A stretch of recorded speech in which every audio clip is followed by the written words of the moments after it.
Audio Jungle. Audio Jungle.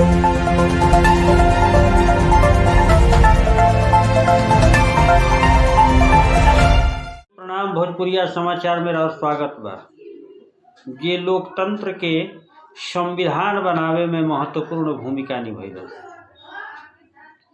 ये विश्व के सबसे बड़ा लोकतांत्रिक देश के संविधान बनावे में, लोग के न्याय दिलावे में मुख्य भूमिका निभावलस। जेकर बनावल संविधान की बदौलत आज समाज में सब लोग आपसी भाईचारा के साथ रहता रहे। लेकिन एगो दुर्भाग्यपूर्ण घटना घटल अहिरौली गांव में 2 तारीख के रात्रि के अंधेरा में कुछ शराबी किस्म के लोग बाबा भीमराव अंबेडकर संविधान निर्माता के मूर्ति के विखंडित कर दिया लोग, तोड़ दिया लोग। रात के अंधेरा में शराब पियला के बाद ओह मूर्ति के हाथ, नाक आप संविधान के किताब के तोड़ दिया। सुबह होते सामाजिक कार्यकर्ता आ जन भावना के ठेस पहुंचावे खातिर काफी बवंडर भइल। लोग रोड पे उतारू होके के तैयार रहन। आनन फानन में औद्योगिक थानाध्यक्ष भी पहुंचला के बाद मामला के भरपूर प्रयास सल्टावे के कइल गई। भरपूर प्रयास कइल गई, लोग के समझावल बुझावल गई ताकि सांप्रदायिक सौहार्द न बिगड़ सके। सांप्रदायिक सौहार्द बिगड़ी तो भयावह स्थिति रही। यही स्थिति से बचे खातिर, परिस्थिति से बचे खातिर मोर्चा संभाल लेलस पुलिस विभाग। समझा बुझा के करा के पटरी पर ले आवे के प्रयास कइल गई, पाटे के प्रयास कइल गई। कई गो सामाजिक संगठन, साथे साथ समाज सेवी रामजी सिंह, रिंकू यादव सहित तमाम लोग जब पहुंचला के बाद अब बाबा भीमराव अंबेडकर के विखंडित मूर्ति के हटा के नया मूर्ति स्थापित करे के जोड़ तोड़ शुरू भइल। ई रंग सफल भी भइल, इस रंग बढ़िया भी भइल। ई रंग लाइल प्रयास अंततो गतवा बाबा भीमराव अंबेडकर के भव्य मूर्ति अहिरौली गांव में स्थापित हो गई। एकर सबसे मुख्य दृश्य तब आयल नजर जब बाबा भीमराव अंबेडकर के एह कार्यक्रम के अवसर पे एगो छोट लड़का के माल्यार्पण कइल गई, ओकरा के सम्मानित कइल गई। यह अवसर पे तमाम सामाजिक संगठन भी अपन राय रखले, तमाम लोग भी राय रखले आ खूब सुंदर बाबा भीमराव अंबेडकर के मूर्ति की स्थापना कइल गई।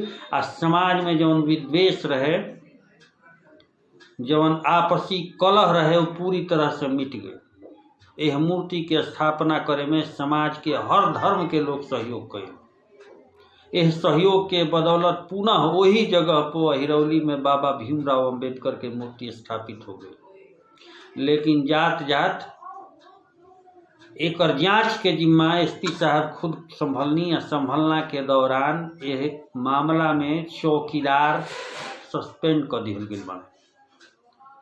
चौकीदार सूचना काहे न देले, काहे न बतैले, एकरा खातिर सस्पेंशन के कार्रवाई चौकीदार पे हो चुकल बटुए।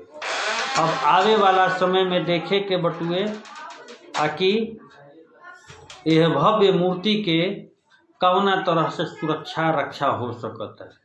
लेकिन रउरा सबसे निहोरा बा कि पूरा खबर देखब, वही बाइट देखी सारा सामाजिक संगठन लोग के आ खबर के लाइक, सब्सक्राइब, शेयर खूब करी, अधिक से अधिक करी। कहें से कि भोजपुरिया समाचार के हमारे वरिष्ठ पत्रकार संजय उपाध्याय जी के रिपोर्टिंग बटुए।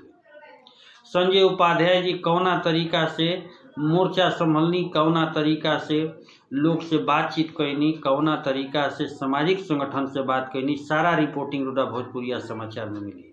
अंत तक खबर देखब और लाइक, सब्सक्राइब, शेयर जरूर करब। गोड़ लागत नहीं, प्रणाम। जिस तरह से यहाँ के लोगों ने, कुछ लोग नहीं कहीं, कुछ असामाजिक तत्व जो हर एक समाज में होते हैं, हर एक जाति में होते हैं, उन लोग की सोच थी कि यहाँ के लोगों में आपस में लड़ा दे।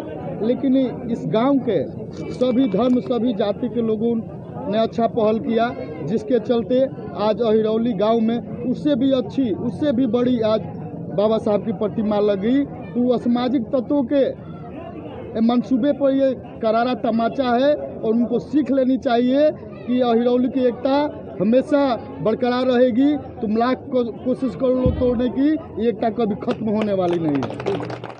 क्योंकि जो देखिए असामाजिक तत्व सभी जगह हैं, सभी जगह सभी समुदाय में असामाजिक तत्व हैं जो चाहते हैं, जिनका कोई काम नहीं है, वो जो चाहते हैं या फिर शराब के नशे में रहते हैं, उनका काम है कि किसी प्रकार से इधर उधर लड़ाया जाए। लेकिन जो अहिरौली गांव के लोगों ने, सम्मानित लोगों ने, पढ़े लिखे युवाओं ने जो यह मैसेज दिया है, आपसी प्रेम संबंध को बर्बाद करने की जो साजिश रची गई थी असामाजिक तत्वों के द्वारा, उन पे प्रहार किया गया। और वैसे मानसिकता वाले अब मुझे नहीं लगता है कि दोबारा ऐसी सोच रखेंगे, क्योंकि प्रशासन ने भी साथ दिया। और सबसे बड़ी बात है कि जो आम अहिरौली गांव के जो निवासियों ने जो यह बहुत बड़ा संदेश दिया और इतनी जल्दी फिर से बाबा साहेब भीमराव, क्योंकि यह तो किसी की मूर्ति को खंडित करके आप विचारों को मार नहीं सकते हैं, आप भावनाओं को से छल सकते हैं। और वैसे लोगों को समझना होगा कि आपको पढ़ लिख के बेहतर काम करना होगा, ताकि आपस में जो लोग बटे नहीं, एकजुट हो। लोगों को बांटने का काम जो कुछ असामाजिक तत्व कर रहे हैं, उनका मंसूबा पूरी तरह से फेल हुआ है अहिरौली गांव में।